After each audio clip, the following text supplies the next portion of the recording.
Mesdames et messieurs, bonjour et bienvenue à votre émission Les lendemains du Conseil, présentée par la Ville d'Amos. Aujourd'hui, nous accueillons M. Martin Roy, conseiller municipal. Bonjour, Lucie. Bonjour à tout le monde. On a l'occasion de vous voir. Vous avez tout à fait raison. Je suis plus souvent sur le terrain qu'en devant la caméra, malheureusement ou heureusement. Bon, alors on va profiter de cette émission pour vous connaître davantage. D'accord. Alors, on fait le résumé de la séance du 2 décembre dernier. Oui. Où il y avait quand même quelques citoyens qui sont allés à votre rencontre. Toujours, oui. Et beaucoup de points font référence à l'adoption du prochain budget là, pour la prochaine séance. On va résumer les principaux là, qui ont un intérêt plus général. On débute avec la divulgation des intérêts pécuniaires. Oui. Pouvez-vous m'expliquer qu'est-ce que c'est? Annuellement, il faut toujours faire ça. Une fois par année? Une fois par année. Donc, c'est dire un peu si on a des intérêts dans différentes compagnies ou différents immeubles qui pourraient rentrer en conflit d'intérêts ou apparence de conflit d'intérêts si on a des contrats ou quelque chose comme ça via la Ville, bien sûr. Ah, OK. Admettons que vous aviez une compagnie de déneigement, mais il faut que la Ville soit au courant lorsqu'elle attribue. Voilà, tout à fait. OK. Vous avez autorisé à signer une convention de tolérance concernant des cendriers. Oui, avec la commission scolaire. Okay. Vous savez que sur l'empiètement de la commission scolaire du terrain, donc il faut qu'ils sortent. Parce qu'ils ont tolérance zéro, voilà. Okay. Donc, ils viennent après ça sur l'empiètement de la Ville. Ah, okay. Donc, il faut signer des ententes avec eux. Et on espère que les citoyens aussi et les usagers vont prendre bien séance de mettre leurs mégots dans les cendriers pour avoir une ville propre et que ça soit agréable de marcher sur les trottoirs parce qu'on sait que ça va être du long. Je me souviens pas des statistiques, mais c'est long à se détruire un mégot. Oui, un mégot. Plusieurs dizaines d'années. Ça se rapproche du plastique quasiment. Oui. Est-ce que c'est juste pour la commission scolaire? On a aussi pour le 6AT, qui est une entente. Fait qu'on travaille en collaboration justement là, pour tenir une belle ville et encourager les citoyens, bien sûr, qui utilisent ces cendriers-là, à les mettre dedans. Ça m'a toujours intrigué. Je suis allée voir sur Google, notre ami Google, pour savoir comment il y avait de fumeurs au Québec. Ça m'intriguait. Et il y a 18,3 % des gens de 12 ans et plus qui sont des fumeurs. On espère que c'est en baisse. En baisse, oui, nous aussi, j'espère. Mais il y en a, ça commence jeune, je crois, malheureusement. Et donc, en espérant que les 18,3 % vont se servir des cendriers. Ils vont les utiliser à bon escient, oui. On parle déjà de contrats de fourniture de végétaux. Oui, bien sûr, parce que les serres Galichans, qui est un des grands fournisseurs pour la région, pas dire, je pense que presque toutes les villes de la région le prennent, ceux qui veulent mettre des fleurs. Et on sait qu'Amos, c'est une ville fleurie. Et cette année, ça va être un petit peu plus cher parce qu'on achète des vivaces. Donc, les vivaces, à moyen terme, on devrait sauver parce qu'on sait que si l'hiver n'est pas trop dur, qu'il n'y a pas trop de neige, mais surtout de pluie et de glace, la neige est un isolant. Voilà, mais on sait qu'on ne pourra jamais mettre 100 % de vivaces parce que la floraison est très différente. Une annuelle, ça fleurit tout l'été, tandis qu'une vivace, ça a des périodes. Fait que la combinaison des deux devrait faire un beau mix. Oui. Voilà. Et bon, alors, au printemps, on pourra voir ça l'été prochain. Des belles couleurs. On parle également de protection des incendies sur le territoire. Je crois que le gouvernement vous a fortement incité à vous parler. Oui, vous avez le mot exact pour partager justement, puis pour être plus efficient et efficace sur le territoire. On a environ, si ma mémoire est bonne, 125 pompiers qui est temps plein et temps partiel maintenant qu'il faut dire, sur le territoire. Et 7 casernes, si ma mémoire est bonne. Donc, on essaie de faire un partage, justement, pour être efficient, efficace lors de sinistres. On sait que c'est la rapidité de répondre qui fait justement la qualité. La Ville d'Amos, on est chanceux. On a déjà des ententes avec toutes les municipalités, justement, soit pour de l'entraide, du prêt d'équipement ou justement pour intervenir dans les municipalités où ils n'ont pas leur propre service des incendies. Tout à fait raison, et encore, ils veulent qu'on améliore encore. Alors, toujours. On n'a pas de problème à se parler. Non, donc, parce que justement, c'est déjà dans une démarche qui est une continuité. Fait depuis des années. Oui, en plein ça, une bonne collaboration. On va procéder également à l'embauche d'une commis à la clientèle. Ça, c'est la réceptionniste à l'hôtel de ville qui prend sa retraite après 32 ans. 32 ans, je ne savais pas le nombre d'années. Loyaux service. Alors, Mme Bilodeau on lui souhaite une très bonne retraite et de belles activités. Sa nouvelle... Et donc, il y a quelqu'un d'autre qui va prendre sa place? Oui, Mme Brouillette. Ah, parfait. En plein ça. Qui est déjà à l'emploi de la ville. C'est une employée de la ville d'Amos. Voilà. Oh. Et la chaise musicale va commencer après ça. Oui. Hein, qu'on a tout. Système de son au centre-ville, c'est pour bientôt? Oui, bientôt. Oui. Et on fait une entente, justement, avec le Club Optimiste, que ça fait plusieurs années. Oui. J'essayais de me rappeler le nombre d'années, mais... On n'était pas au monde, de toute façon. Guy doit s'en rappeler. Notre DG doit s'en rappeler. Fait que c'est ça, on fait une entente de collaboration avec eux. Ah oui, alors la musique de Noël devrait être débutée. Oui. C'est très stimulant. Là, tout à fait raison. On parle d'une entente de développement culturel pour la MRC. Oui, c'est que Watch on Deal, qu'on a eu une subvention du MCCQ. Quand on est habitué à une abréviation, il change. Hein? C'est ça, le ministère de la Culture et tout ça. Des fois, les communications partent, ils reviennent Oui, fait que c'est pour des appels de projet. Donc, la Ville va recevoir le chèque pour la MRC, et la Ville aussi a des appels de projet, bien sûr, et va retourner l'argent pour que chaque municipalité puisse prendre le temps d'élaborer un projet. Donc, c'est encore une bonne entente, une bonne causalité qu'on a ensemble avec les municipalités. Et au niveau de la Chambre de commerce aussi, on a une entente. Oui, qui est en train de se faire peaufiner, là.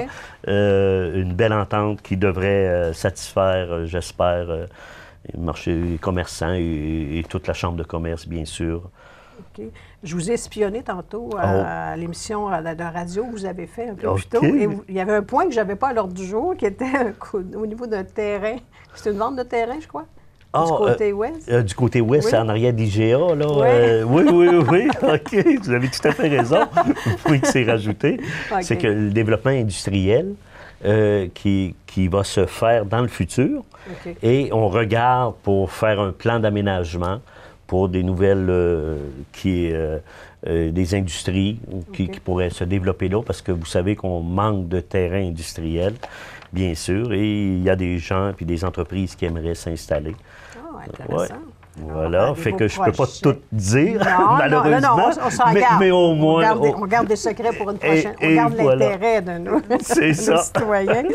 Il y a eu des petits changements au niveau de la circulation en sens unique sur la première rue. Oui, tout le monde connaît le coin du Valentine, qui est bien sûr. Donc, pour améliorer la fluidité et, bien sûr, protéger les piétons, parce que ceux qui arrivaient du nord, c'était pas évident pour les piétons. Puis même les véhicules qui viraient à gauche ou qui rentraient, ceux qui viraient à gauche, là, justement. Fait que donc, on a fait un sens unique qui s'en va vers le nord, vers l'école Sainte-Thérèse. Et on appelle ça la rue principale des étudiants. Oui, c'est ça. Gorgé d'étudiants, alors... Voilà, fait que lors du midi ou tout ça, oui, je crois que c'était une volonté, tout ça. Oui, des gens. On ne dira jamais assez, on a beaucoup de piétons à Amos. Une récente étude a démontré que Amos était la ville au Québec où il y avait plus de piétons, de personnes qui allaient marcher pour travailler.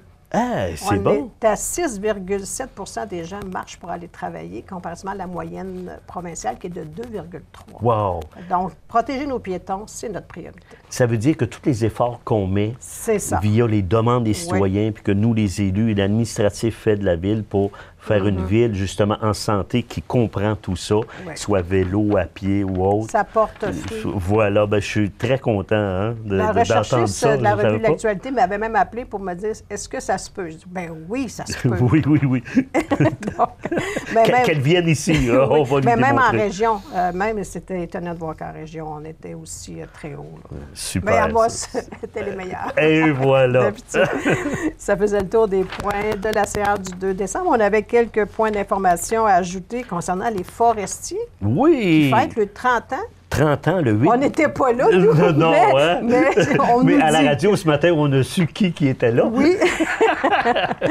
Notre directeur général. Vous savez que c'est le 8 décembre à 13h qu'il va y avoir la partie des anciens forestiers. Ah, OK. Avec les forestiers actuels. Oui. Ou c'est entre eux autres. Là, hey, là tu m'en poses une bonne, mais je pense que c'est avec le... Oui, tu as tout à fait raison. Et puis, vous savez qu'un peu l'histoire, c'est dans le temps du... non, on n'était pas là. Non, c'est vrai. Je vais vous informer, ma chère Lucie. Sous le règne du maire Veilleux, le conseil avait donné un mandat à M. Guy Nollet, dans ce temps-là, qui était là. Et, pauvre Guy, pardonnez-nous, M. Nollet. Fait que là, pour aller chercher une franchise, Midget 3A. Donc, ils ont réussi à l'avoir et c'est comme ça que les forestiers sont nés. Et ça fait 30 ans. Eh oui, que le temps 30 passe ans, vite. oui. Alors, on voulait souligner les 30 ans avec une activité, je crois, en partenariat avec la Ville, cette fois-ci. Oui, c'est ça. Alors, 8 décembre... C'est un bébé de la Ville. 8 décembre, 13h. Oui, 13h, complexe sportif. Bienvenue à tous. Parfait. On voulait parler de pistes cyclables en hiver. Ben oui, hein? Maintenant, il y a des bicyclettes qui ont des pneus d'hiver, hein? À partir du 1er décembre aussi. Oui, ça a tellement l'air de bien aller. Oui. Donc, on va dégager une partie des pistes cyclables. OK. Et bien sûr, des voies là, autres que les pistes cyclables qu'on fait durant l'été pour faire un circuit. Et puis, il faut aller voir sur le site de la Ville d'Amos. Oui, d'un prochain pour la journée, là, on devrait mettre le plan. Je crois qu'il y a un plan. Là, qui va être fait pour savoir où ça va être, bien sûr, dégagé à partir du 16 décembre.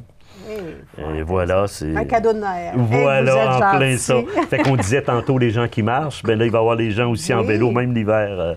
C'est bien sûr que la température peut nous jouer des tours comme d'habitude, là. Oui, et ce ne sera pas la priorité du déneigement. Non, c'est certain qu'on va dégager les rues pour commencer. Voilà, oui, soyez pas inquiets. Ça, c'est la seconde priorité quand même. Oui, quand même. Oui. Et s'en vient, prochaine séance du Conseil, le budget municipal. Voilà, à 19h, le 16 décembre, il va y avoir le budget 2020 et le plan triennal. Autrement dit, ce qu'on aimerait, l'enlignement qu'on ferait d'ici les 3 prochaines années. Oui, parce qu'il y a beaucoup de projets qui sont tributaires des subventions. Des subventions en plein ça et des astres qui s'alignent aussi. On va souhaiter que ce soit bien aligné. Oui. Vous nous parliez d'achat local. Il y a une semaine de l'achat local. Oui, cette semaine, c'est l'achat local. Donc, on espère et on souhaite que les citoyens encouragent nos commerçants qui ne l'ont pas eu facile depuis toute la rénovation de la première avenue. Il y a plusieurs facteurs, effectivement, qui rentrent en ligne de compte. C'est ça. Les achats par ligne, Internet, etc. Et il y a une très belle publicité qui passe sur les réseaux sociaux, d'ailleurs, qui dit lorsque votre enfant ou l'organisme dans lequel il évolue voudra aller chercher une commandite, mais ce ne sera pas chez Amazon qui va aller la chercher. Vous avez tout à fait raison. Ça va être et la publicité est très, très... pertinente et à point, hein? Puis, non, elle frappe. Révélateur, voilà. Je préfère que ça porte à réfléchir. Oui, puis pour développer une ville, là, pour aller chercher justement des sous pour la développer, c'est pas Amazon qui va investir dans la ville, hein? Non, donc il faut y penser. Voilà. Faut y penser à les faire. Oui. Alors, puis nos marchands sont tellement contents de nous accueillir et tout à fait sont là pour répondre à nos besoins. Oui. Merci. Et on voulait souligner un bel événement qu'il y a eu en fin de semaine, la parade du Père Noël. Oui. Le Père Noël est arrivé à Amos. Oui, il a débarqué, je pense que c'est dans les premières villes qu'il fait dans le monde, hein? Je crois que oui. Oui, hein? Oui. Mais il faut qu'il soit similaire à plusieurs places, là. Oui. Mais je sais qu'il... Il est cloné un peu. Oui, c'est ça. Mais... je veux remercier la Chambre de commerce, le marché les commerçants, les bénévoles, bien sûr, qui ont tout fait ça. Mangeur, que j'ai vu, là, qui était le principal acteur de cette parade-là. Je pense que c'est un des lutins, hein? Il ne faut pas le dire, mais du Père Noël, fait que c'est pour ça. Oui. En tout cas, c'était excellent. J'ai eu des commentaires lundi matin en arrivant au bureau et les gens étaient vraiment impressionnés de la qualité de la parade. Alors, beaucoup d'efforts. Les organismes ont travaillé fort. Et les tout-petits étaient très heureux de voir. Ça, c'est vrai. Puis on remercie aussi les participants, parce que sans eux, la parade n'existerait pas, bien sûr. Donc, c'est le temps de faire notre sapin. Si le Père Noël est arrivé, il va venir porter ses cadeaux bientôt. Oui, en plein ça. Alors, on rappelle, en parlant du Père Noël, de ramoner votre cheminée. Oh oui, détecteur de fumée, ramoner cheminée. Parce que c'est bien mieux d'avoir la visite du Père Noël que de nos pompiers. Oui, c'est tout à fait raison. Donc, il faut que la cheminée soit propre. Et les décorations qui soient sécuritaire, hein? Oui, on ne le dira jamais assez. Ça, jamais assez. Hey, merci, M. Roy. Ben, ça fait plaisir. C'était agréable de vous recevoir. Ben, on se donne rendez-vous. On vous souhaite un bon budget pour la prochaine séance. Et la séance du Conseil va être à 20h au lieu de 20h30, comme on avait annoncé. Là, vous avez devancé un petit peu la séance du Conseil de la semaine prochaine après le budget. C'est ça. Donc, on vous donne rendez-vous le 16 décembre pour résumer la séance du Conseil ainsi que le budget municipal. Merci beaucoup. Bonne semaine. À vous aussi et bonne fin de journée.